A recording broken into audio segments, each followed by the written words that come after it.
So before we get started on the discussion a little bit, I thought we would review a little bit um, about who is the Research SOC. So the Research SOC is an NSF-funded collaborative security response center that is geared to address the unique concerns of cybersecurity in the research community. The project leadership and project liaison, as well as the integration of the various data feeds, are all happening at the Indiana University. You have partner sites at UC San Diego, who actually provides training for cybersecurity professionals.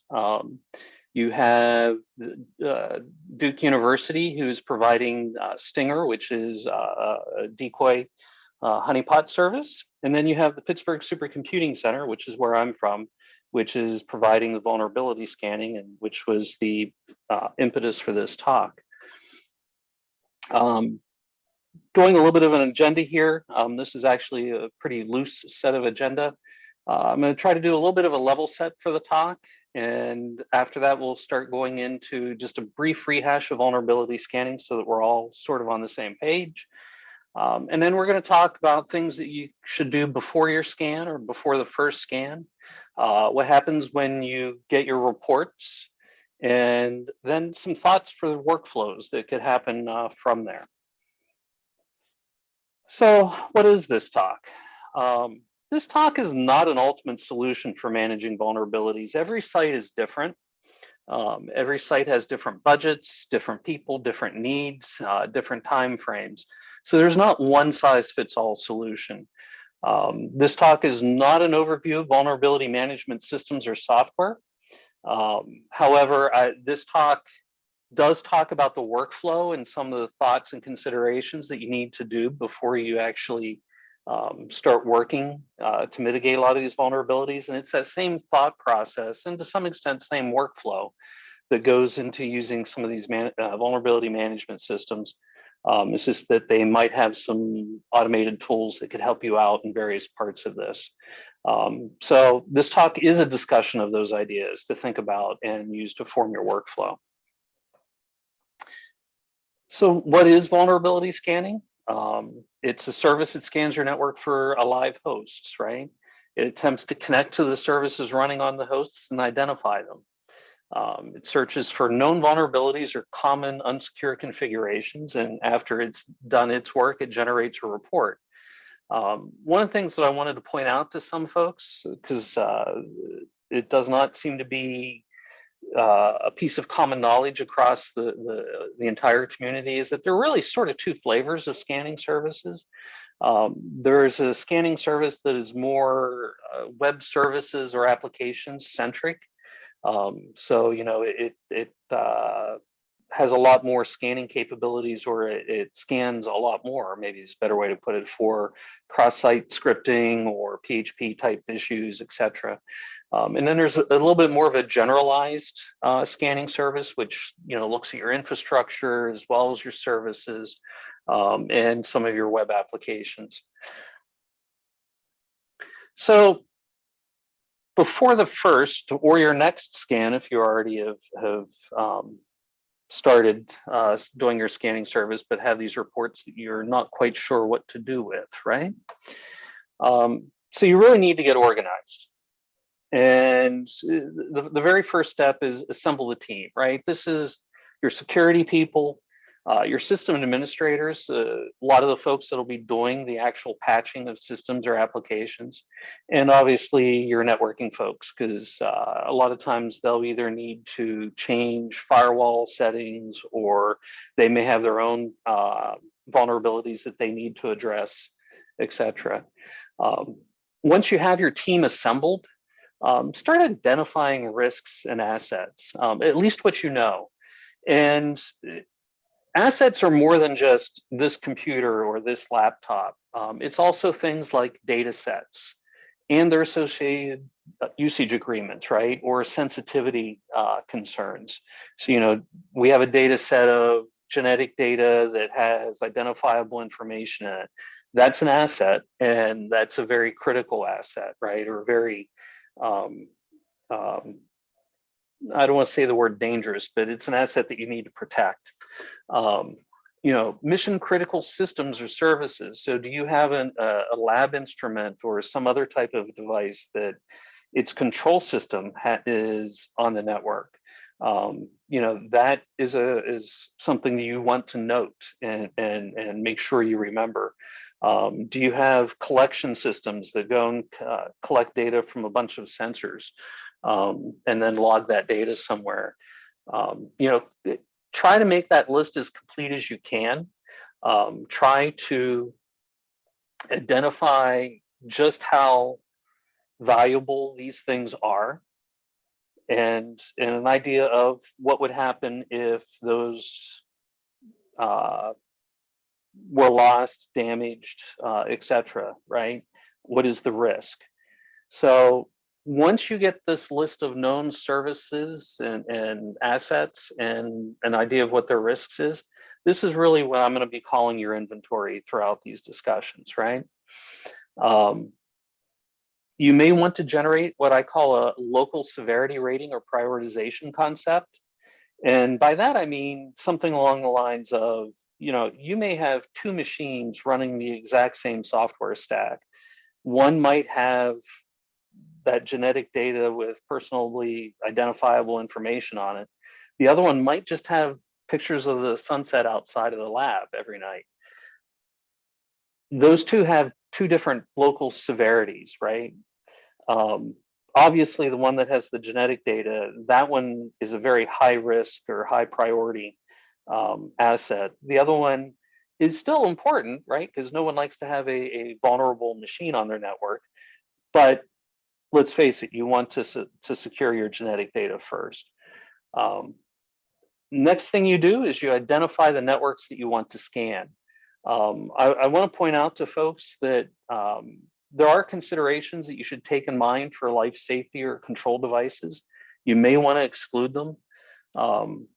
While scanning services do have the ability to try to limit the testing that they do to what they consider to be safe, you are probing a network device for vulnerabilities, so there's no 100% guarantee. So you may, if you do have something like that on your network, you may want to give that some special consideration.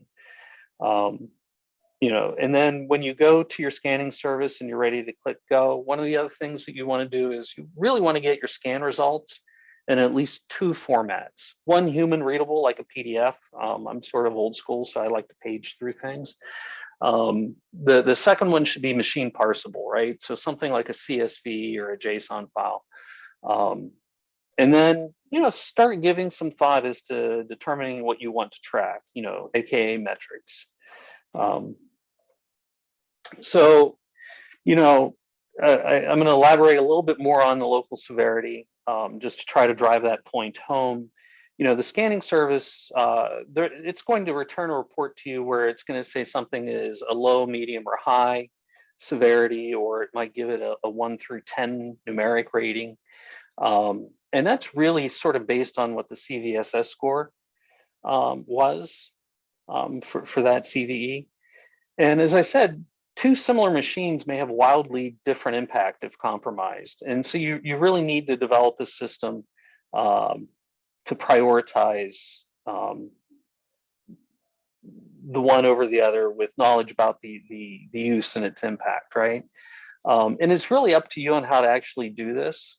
Classes of machines, critical, normal, low. So you might have a severe, critical, severe, or something along those lines, or numeric, which is multipliers based on sensitivity of a machine.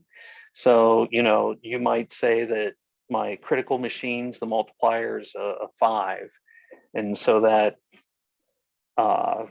critical severity will translate that into a 3. So now you suddenly have a 15 type of thing.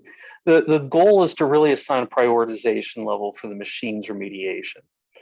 So, I had mentioned metrics. So, what do you want to track or report? Metrics are useful, right? They track progress. They can track performance of the team.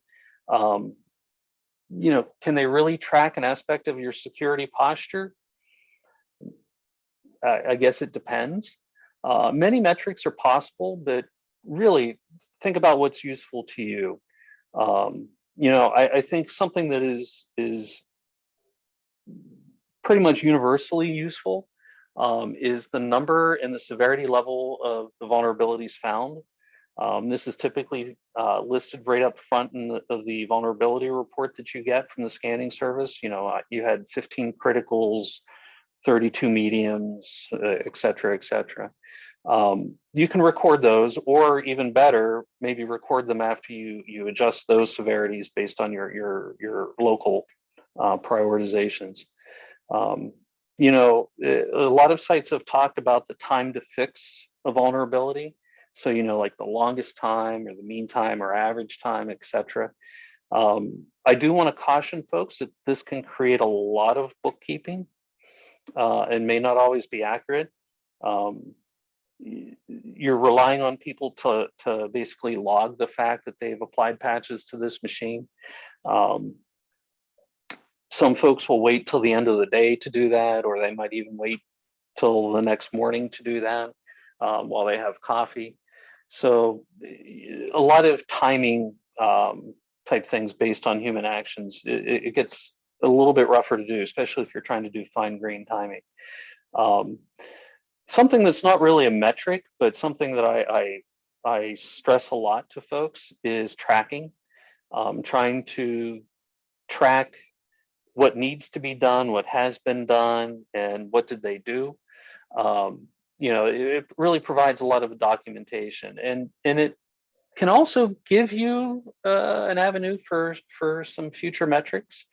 But the big thing is don't overburden the team with reporting. You don't want them writing War and Peace every time they have to go through and resolve some vulnerabilities. So, the primary focus should be on fixing the problems. And we're going to revisit metrics again a little bit later in the talk. So you've prepared, you've assembled your team, you've come up with a local prioritization scaling type of thing. You've identified the networks that you want scanned, and you've ordered the scan, and you get the scan report. My first piece of advice is don't panic. It's extremely likely that you're going to have a lot of vulnerabilities listed. So, and I really do mean a lot. The first thing to do is get your machine parsable report into a program that allows sorting and manipulation of data. So, that could be Excel or some other favorite application of yours. The big thing is you want to get that data parsed out into various fields so that you can manipulate it.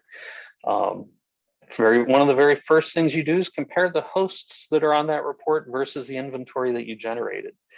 Are there any surprises? And what you're looking here for is not only hosts, but also services. So, this host we knew about, but we didn't know that it was running an FTP service or anonymous FTP service.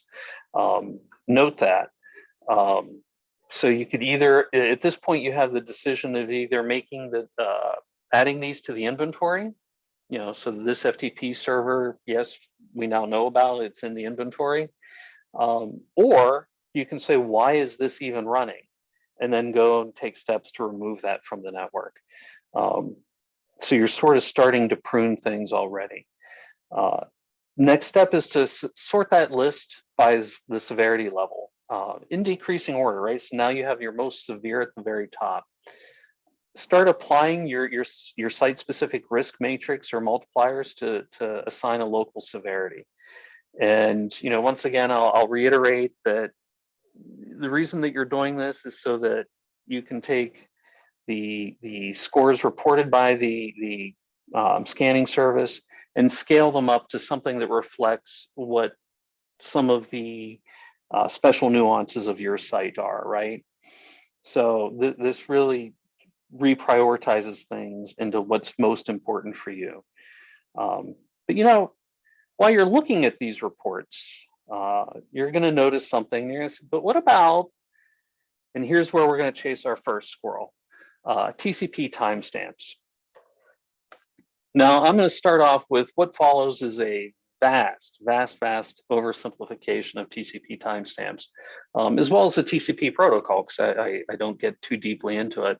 But it's useful to understand what TCP timestamps are and what some of the bad actor uses might be. And then we can consider these, what do we do with these? So there's a little bit of background, and if your scanning service doesn't filter these out of the report, you will get something like a low or pretty much a low priority TCP time. This host responds with TCP timestamps. It's a security issue, etc. So what are TCP timestamps, right? TCP uses sequence numbers to indicate the order of packets. So, you know, packets are not guaranteed to arrive at the receiver in the order that they were sent, because they can take different paths. So the receiver needs some way of resequencing those packets to be in the order that the transmitter originally tried sending them in. The interesting thing is with high-speed networks, these can wrap rather quickly. And I put the term high speed in quotes because you have to remember that TCP was developed, you know, in the days of like 56K lines, T1 lines. So pretty much high speed means anything larger than, I believe, 100 megabits. So anything faster than fast Ethernet, it wraps in very, very short times. So one of the very first things that they tried doing was TCP tries to calculate a window of time that sequence numbers should be unique and valid. And this was called the maximum segment lifetime. So what happens here is a timestamp is included with each TCP packet so that the receiver can validate that the packet is within that lifetime. So the receiver gets an idea of what the clock is at the transmitter. When it receives a packet, it looks at that timestamp that's inside the packet and says, yes, this is within the window, right? My clock plus the maximum segment lifetime, so it's valid. Or it's outside of that window, so it's not valid, I'm throwing the packet away. So TCP timestamps are critical for the functioning of a TCP and fast or long haul networks. You know, something to note is that the timestamp is usually based on a clock or a counter that the system already has implemented. This is often done for just ease of programming, right? Why make something when you already have something? The interesting aspect of the clock is that it's monotonic and non-decreasing. So really what that translates to is it always counts up, or, you know, time always moves forward, and it moves forward at a steady pace or a steady rate.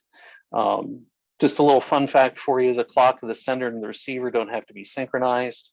You know, the receiver learns what the transmitter's clock is, and when the receiver needs to transmit back, it uses its own clock. If you really want to dive into TCP timestamps and all of this, take a look at RFC 7323. So TCP timestamps sound useful, right? So why are they listed as a vulnerability risk? Well, with careful study, a bad actor can use timestamps to infer architectural information about your network, right? Is there a NAT in place? Is there load balancers, etc.? Another aspect of interesting use for TCP timestamp for a bad actor would be usually these clocks reset after a reboot, right?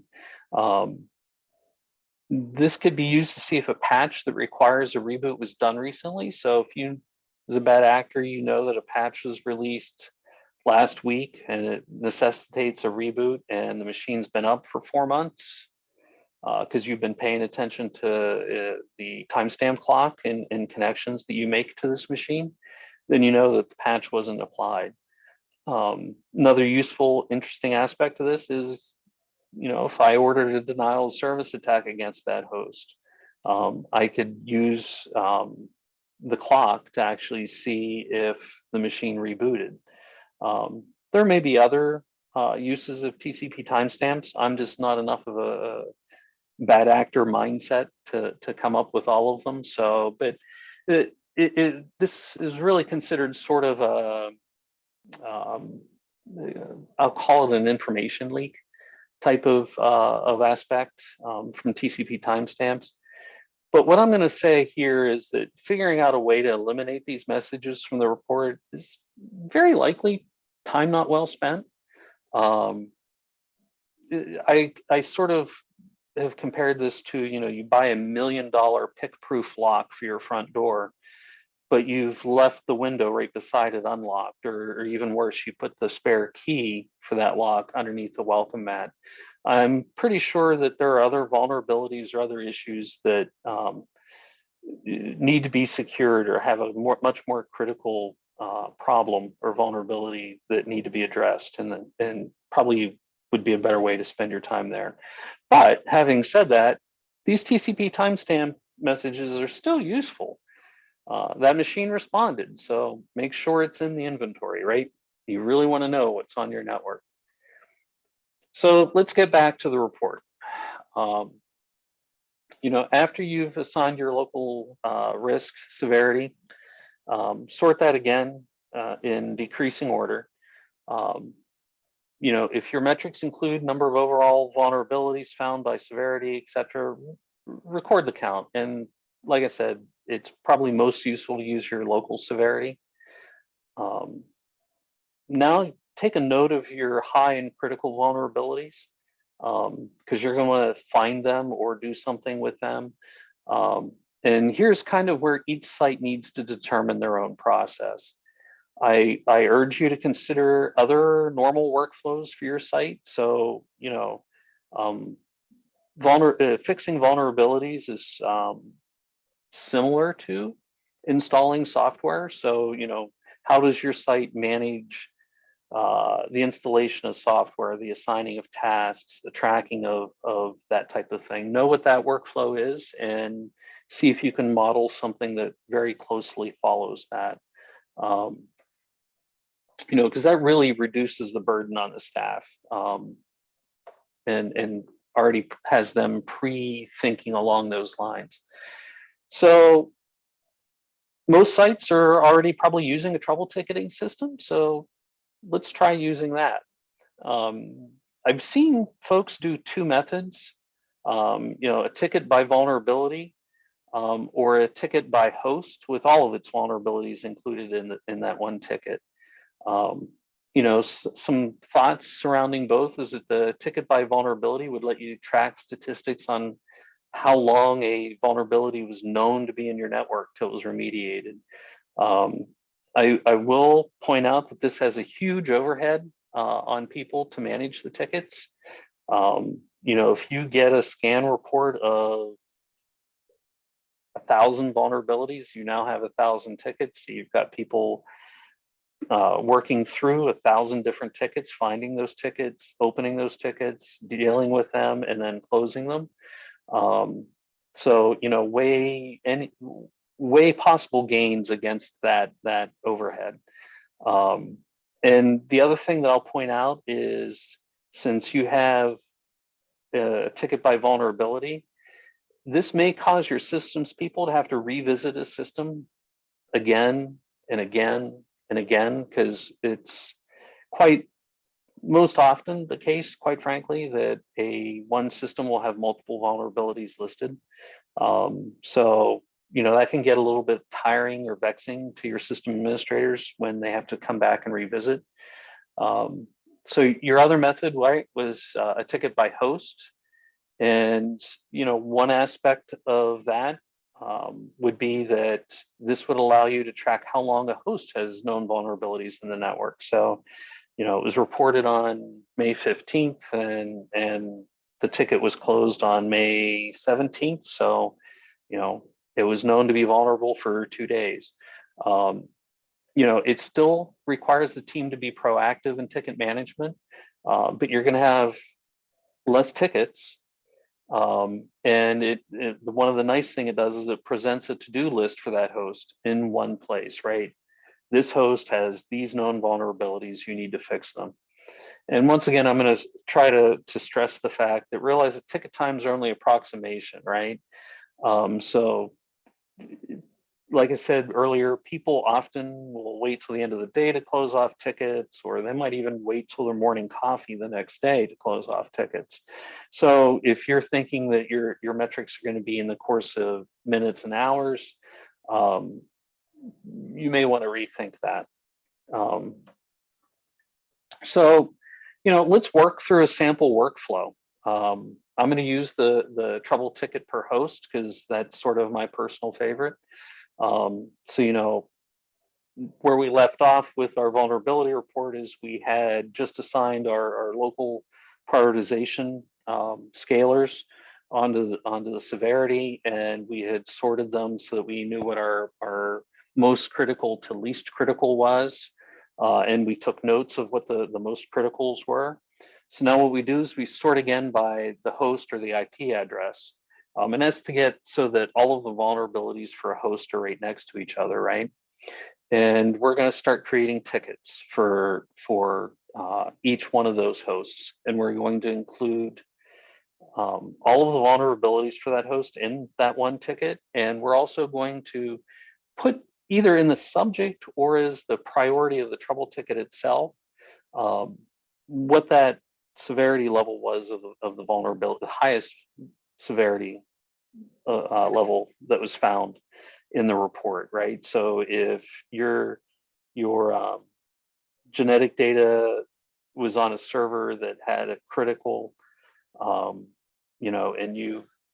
and it was a high priority and you view this as a critical, and so now this is a highly critical, or whatever terms you use to create your classes, that's in the subject now, or it has a priority of 1 or 15 depending on which way you do your trouble tickets,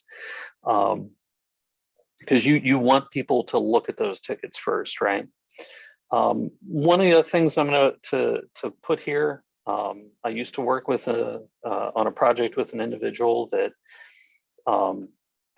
used the concept of child tickets, right? So here is a master ticket, and then here is tickets for subtasks, and they would all fan out, and as you completed the various subtasks, things would get folded up until when the last child ticket was completed, the master ticket was completed.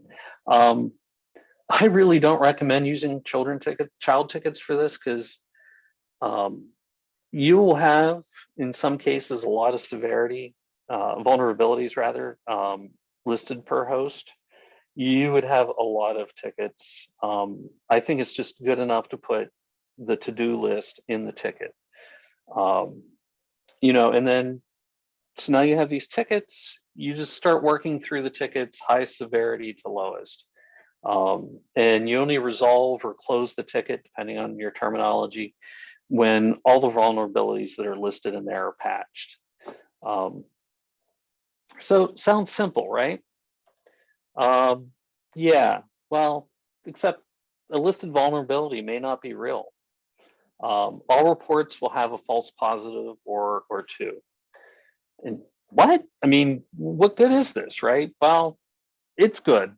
But you have to recognize that there are these false positives.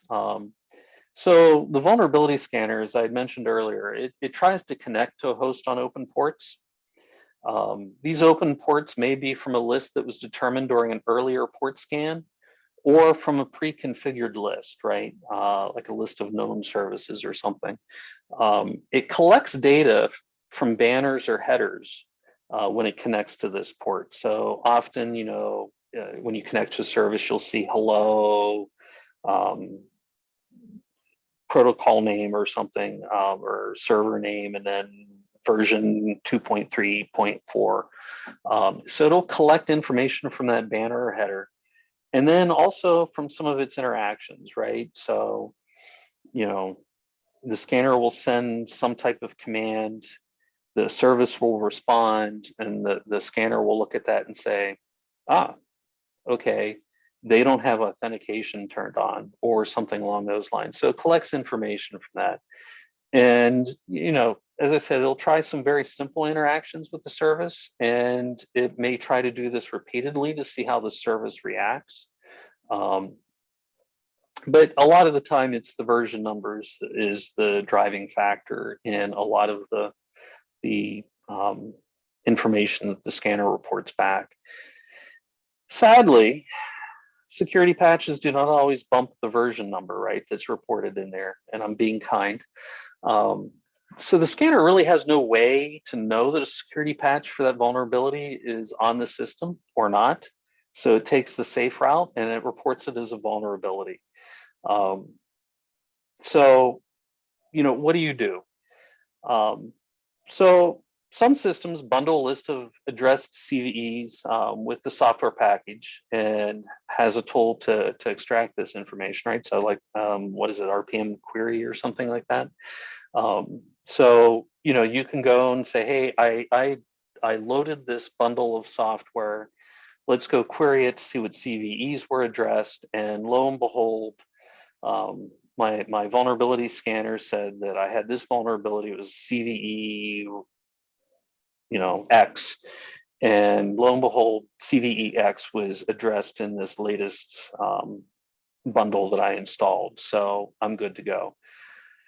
Sometimes you will need to go through release notes though, right? Because maybe that information isn't bundled, or the application or the software didn't arrive as some type of software bundle.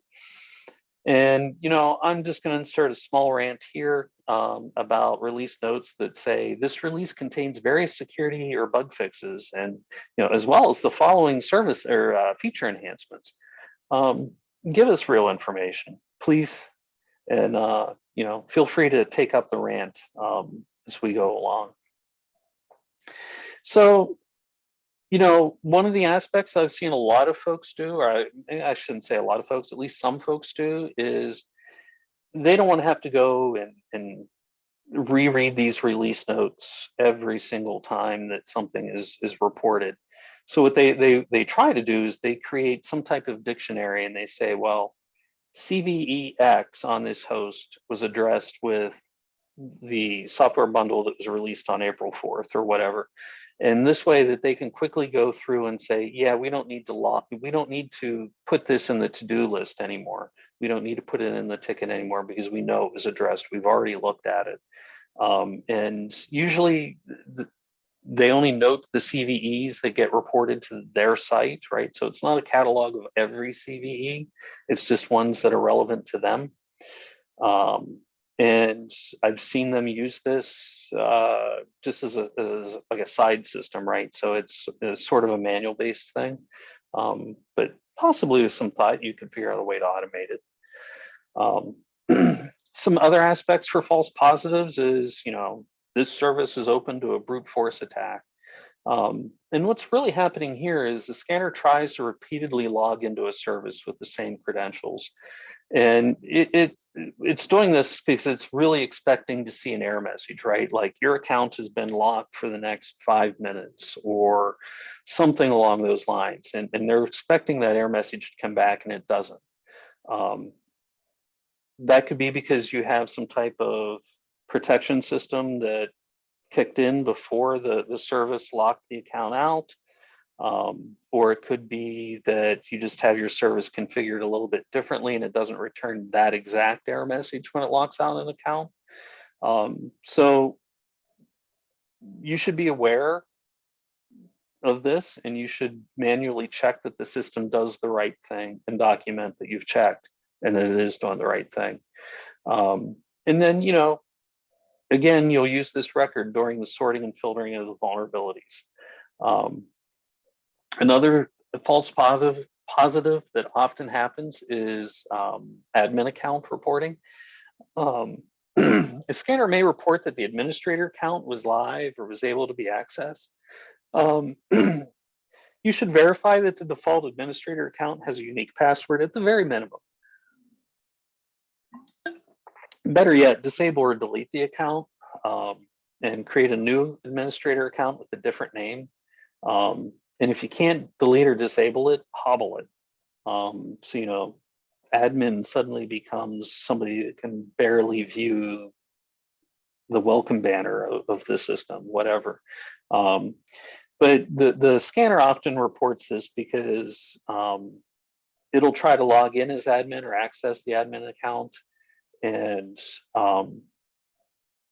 if it gets any type of success, it will often report back that, hey, I was able to access the admin account.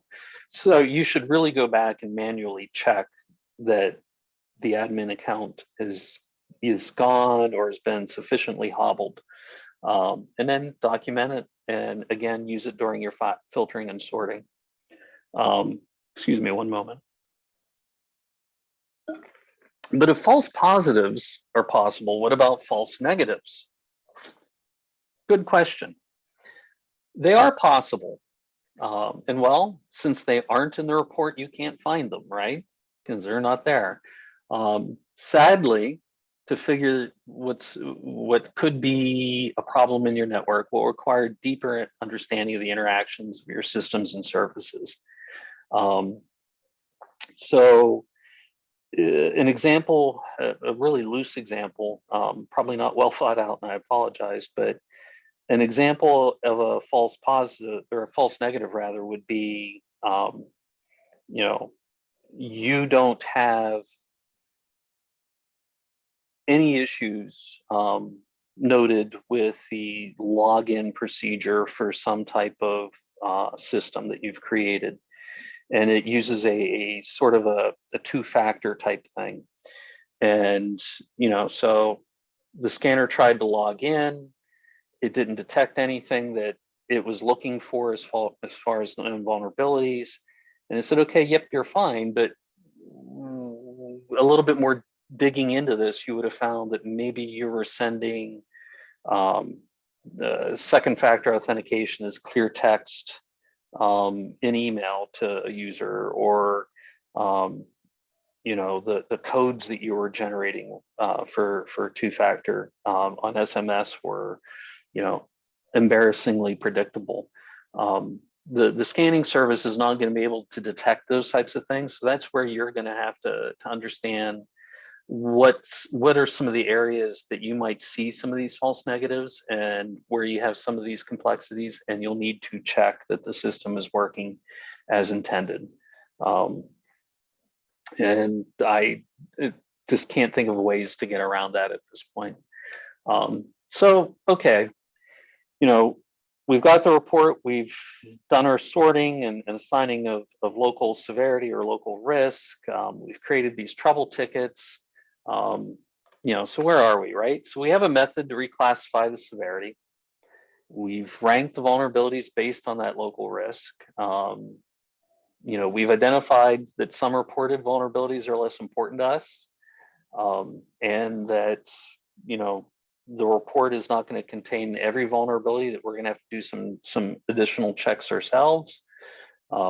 We've recorded the total number of vulnerabilities per local risk level.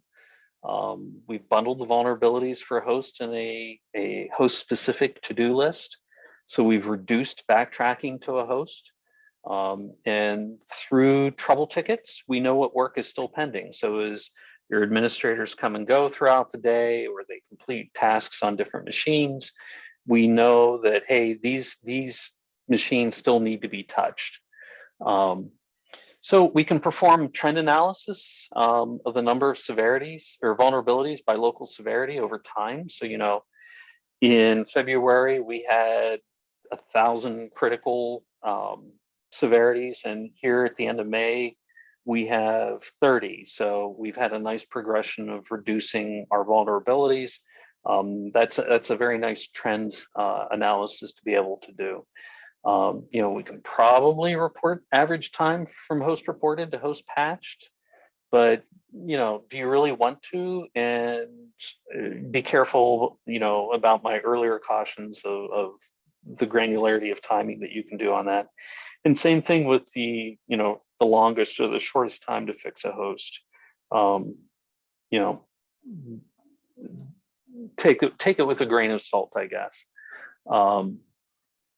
But in closing, I also want to say that you'll never have an empty vulnerability scan report, or if you do, you won't have it for long, because all it takes is either a very bad day for system administrators or a very good day for uh, bad actors, and there's a lot of new vulnerabilities discovered. So the list is always growing. It's never shrinking, so you'll never have an empty report for long. And with that, I guess I'll open up for questions or discussion.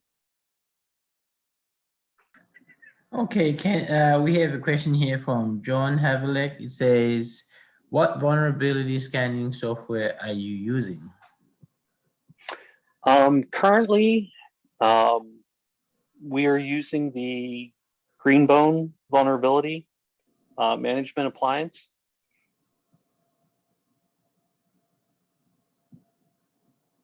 That's Greenbone software, I think, is the company name. Okay, and another question here from Jake. It says, do you recommend allowing the scanner through the firewall to see the full picture? So, it's an interesting question. I do recommend that, or some way, because, a lot of folks have had this idea in their head that, hey, I'm putting everything in behind a firewall, and so I don't care if there's these vulnerabilities. But the fact of the matter is, yes, you've firewalled things off, but A, somebody can make a mistake with the firewall and open up a hole that you didn't know, or B, you still allow people in effect in behind your firewall, right? So they may plug in a USB drive, or they may interact with other computers, or quite frankly, a bad actor may come onto your site and unbeknownst to you and wreak problems in behind your firewall. So I do recommend a thorough scan if you can do that. And we have another question here. So it says the vulnerability scanners are pattern matching, so we can also look for anomalous traffic. What else to look for? So,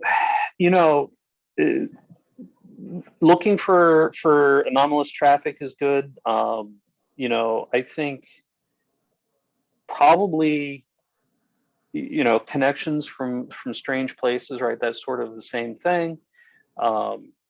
The other thing is look through your system logs, right? What is it saying it's doing? Those, the problem is you can easily get yourself overwhelmed with a lot of data. So you need some type of system to take it and help you filter. And I'm hoping that I didn't scare everybody off from vulnerability scanning. I mean, it sounds like you're going to get this bomb dropped in your lap when this report of many vulnerabilities lands, right? But it really is just a dig in, focus, and work one host at a time, and just start plugging away, and you'll work through it. And like I said, this discussion that we just had on the workflow, a lot of that will be the very same process, even if you end up ordering some type of management system to help you with this.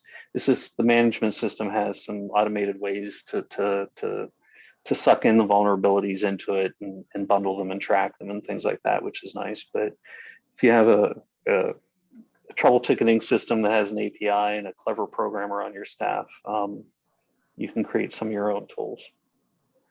Got a few more questions that popped in here, Ken. So the first one says, are you utilizing any IoT data collection devices in your environment? If so, are you filtering these out with the default passwords when the default passwords are not able to be changed? So in my environment, I do not have any, IoT type devices. In that particular aspect, I'm not sure what I would do, other than try to maybe find a new type of device to use, or my own software that I could blow onto them. But definitely try to segment those out somehow, and bury them deep in the network so that it can't access anything.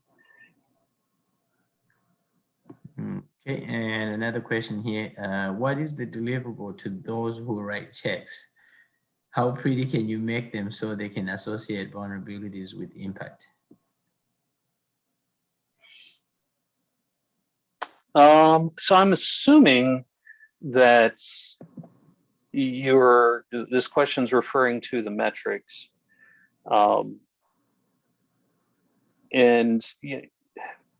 So it's interesting. So hopefully management understands that vulnerabilities is a severe security risk, right?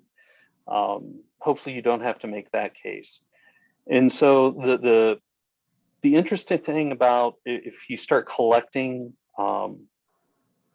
your metrics where it's the local assigned severity or criticalness, based on your inventory and risks categorizations that you've done. If you start including basically a graph of trends right over time, this is where we started back in February, and it's now the end of May. This is where we are. So you can start to see that we've become less exposed. I think there is a danger that some management might get focused on the fact that, hey, we're nearly down to some small number of vulnerabilities. Now we must be really secure, and not thinking about some of the other aspects of security, right? So, whether it be the whole phishing issues, or whether it just be bad firewall management types of things. So I think it's a tricky question. Everybody's management's different. They look for different things. I do think that the trend analysis, where did we start? Where were we 3 months ago? Where we are today is a useful metric. And I think it does show your management that you are making progress. The other thing that you'll have to make sure to be able to state to them is that there may be times where you'll see a sharp peak, right? You might have gotten yourself all the way down for a nice while, and then all of a sudden there will be a peak of vulnerabilities listed. That could be a new batch of CVEs were found, and the tests were written to test for them. Or it could be that you've installed a new software package that had bugs that you've never had to have reported before. So you need to be able to explain what some of those peaks are as well. And I think actually being able to do things like that also sends an interesting message to management that you are more aware of what's going on in the network and on your machines. And that's being aware is definitely a good step in security. Okay, I'll try to get through as many of these as we can before we sign off. But let's see, I have one here. It's a two-part question. It says, with Greenborn, what are your thoughts around scanning multiple disconnected networks? And then the second part of that question, do you have any suggestions for tackling a challenge like this, both in terms of the actual scanning and the aggregation of the results? Scanning of multiple disconnected networks. I may need a little bit more clarification on their exact scenario that they're thinking on that one. And then what was the second part or second question there? Oh, the second part of the question was, let's see if I can find it anymore. Oh, I lost it in the chat. I'm sorry about that. And I was also going to say, mention to folks, if we cannot get to your question today, we are able to continue the discussion, I guess, on community of practice on the website. And I think Ken has graciously agreed to follow up and answer as many of those questions that you might have in research or community of practice at askcyberinfrastructure.iu.edu. .org, I'm sorry. And Ken will be more than willing to follow up and answer as many of your questions as you have.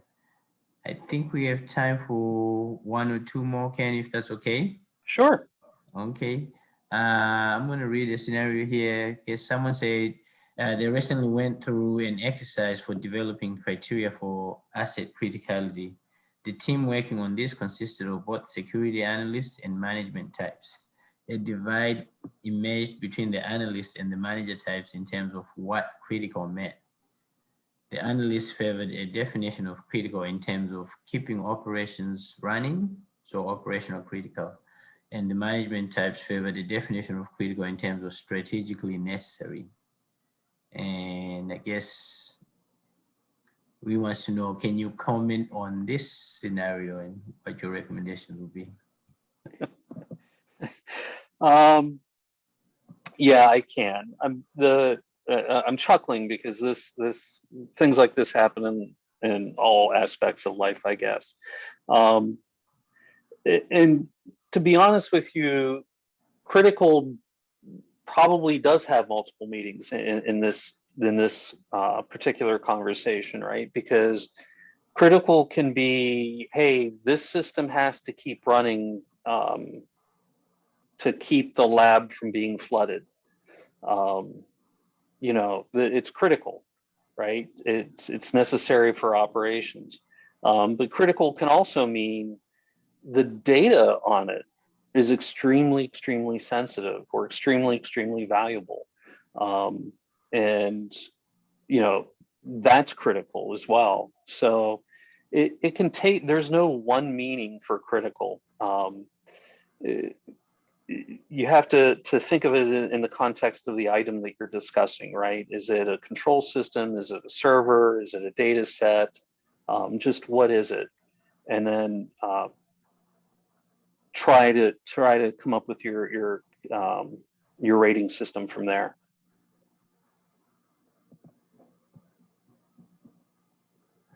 I guess we'll do one last question and then we'll wrap up after that. This one says, any recommendations for vulnerability management tools for ingesting/tracking and assigning outside of a normal ticketing system? I'll be honest and say that I really don't use vulnerability management systems. And so I'm not in a position that I could make recommendations. Okay, thank you, Ken, and thank you for to everyone for attending. And like I said earlier, if you have questions or follow up, if you want to continue the discussion, you can go to the research section of the cyberinfrastructure.org website and post any questions you didn't get answered today. And that is all we have for you today. We look forward to seeing you in the next webinar. And I want to thank Ken for that awesome presentation. And thank you all. Look forward to seeing you at the next webinar.